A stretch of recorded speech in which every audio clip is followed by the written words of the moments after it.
Welcome back to North Dakota Today. It is 9:41. We're talking about the importance of lifelong learning with Marcy Narum. And when we left, we said we would have some specific ideas about how you can go about that. So tell us what some of those things are.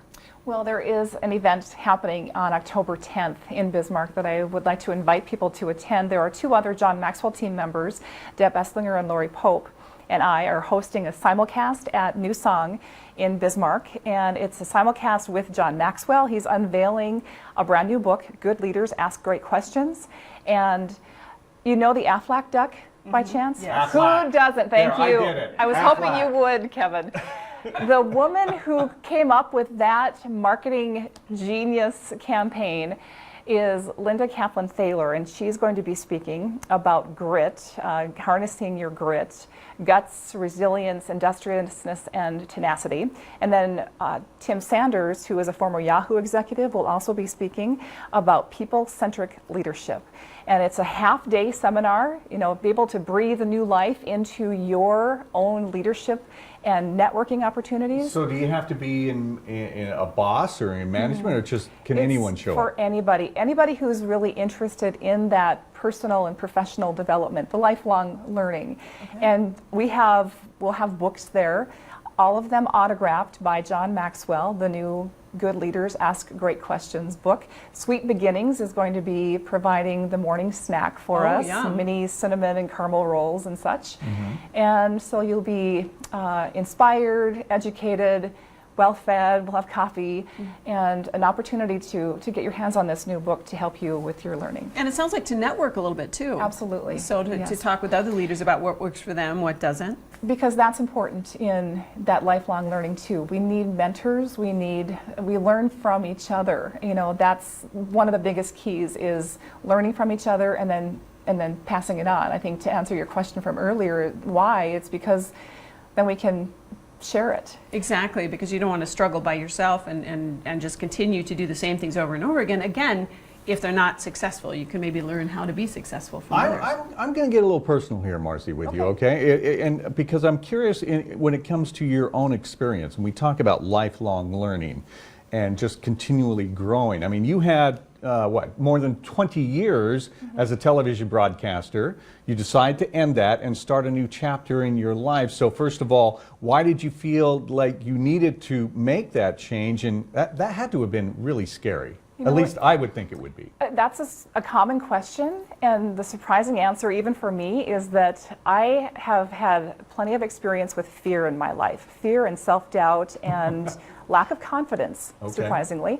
But I say because I was a TV news anchor. I know, it's amazing how many TV anchors have that same feeling, though. But doing this and having my own business is, for the first time, I haven't had fear. And I think it is because of that sense of purpose that I feel, and really pursuing that calling that I believe came to me when I was 12 years old to be a speaker. Really? And you knew that young? Okay.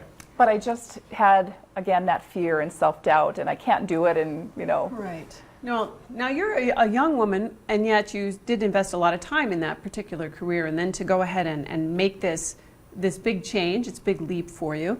How common is that, to completely change direction midlife, and how do you go about that? I mean, that's an excellent question, because I've often thought about it. If I didn't do what I'm doing, what would I do? I have no idea. I used to say those exact words that I didn't. Right. I don't know what else I would do. But I really did have the answer inside of me. And part of what I do is coaching. And coaching involves really just helping get through those questions and asking questions that are inside. You have the answer, I just have to help you get them out.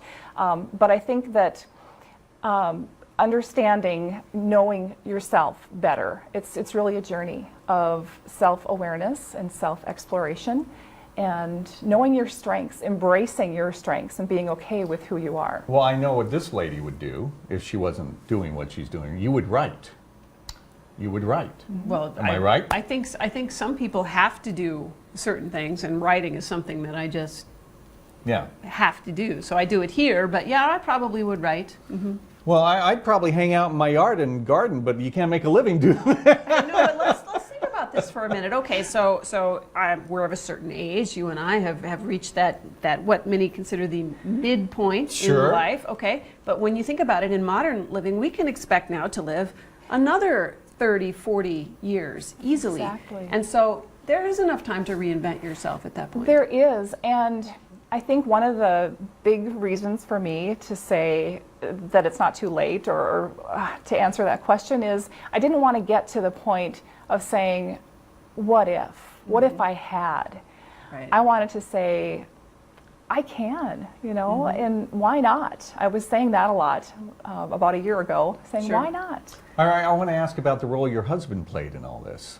Super supportive. Yeah. Yeah, my best friend. But you had to approach him and say, look, honey, I'm going to make a switch here. And what was his reaction? Well, it didn't happen overnight. It was Okay. a lot of discernment Okay. and prayer and thoughtful consideration, and he was just very supportive. He would. and I would think he would understanding. have to be. You would have to have your partner's support in order to make it work. Especially if you're counting on your income. Right. I was going to say, and he's employed, and Yeah. that makes a difference too, honestly. Sure, of course. Well, let's bring it full circle then. In your best coaching, mentoring sort of approach, tell us and tell our viewers this morning, why is continual lifelong learning so important, so vital? I think you owe it to yourself to be aware, be open to opportunities that you may not really even realize are there, and to be willing to ask yourself questions and to answer questions that may be difficult to answer, and find somebody who has the experience, has been through something that is similar to you, and that you can lean on as a Maybe mentor. help talk you through it, so that Yes. you're not just, well, I know I want to do this, and I have no idea how Well, to that step out gets you there. through the fear factor. Well, I would think. I Yeah. would think that would help. And then, it's kind of the old, well, the what if I did this, what if I did that kind of thing, where Right. you're just to help get And you through it. even reading a book, you can find a mentor in a book, like a John Maxwell book. I've Well, I was I've gonna read ask you, his books. Who's been your mentor? Well, I've had several mentors, just even in the Bismarck area, successful business women and former noon show guests that that I consider friends. Okay. People who have been successful, but success often comes through failure and trial and error. So, it's not always the people who've been super successful. It's the people who have, it's been tough. So maybe have enough faith in your own self to take that risk and take that jump. All right. Definitely. One more time, let's give a shout out for this seminar that's coming up on October 10th. There's the information on your screen. The L2 Learn Lead simulcast, all right? Learn Lead, and so John Maxwell will be speaking. We start at 8, but registration and doors open at 7, so come on in at the New Song Church in North Bismarck, and you can go, the best way, maybe just find us on Facebook, or search Eventbrite, and the ticket information will be there as well, and it's just a half day. So. Great. All right. Well, Marcy, thanks so much for Thank being here you. today. We really appreciate it, and I learned a lot out of that. But, who knows? Maybe tomorrow I won't be sitting here. You don't know. All right. Yes, you will. I will. I'm kidding. We'll be right back.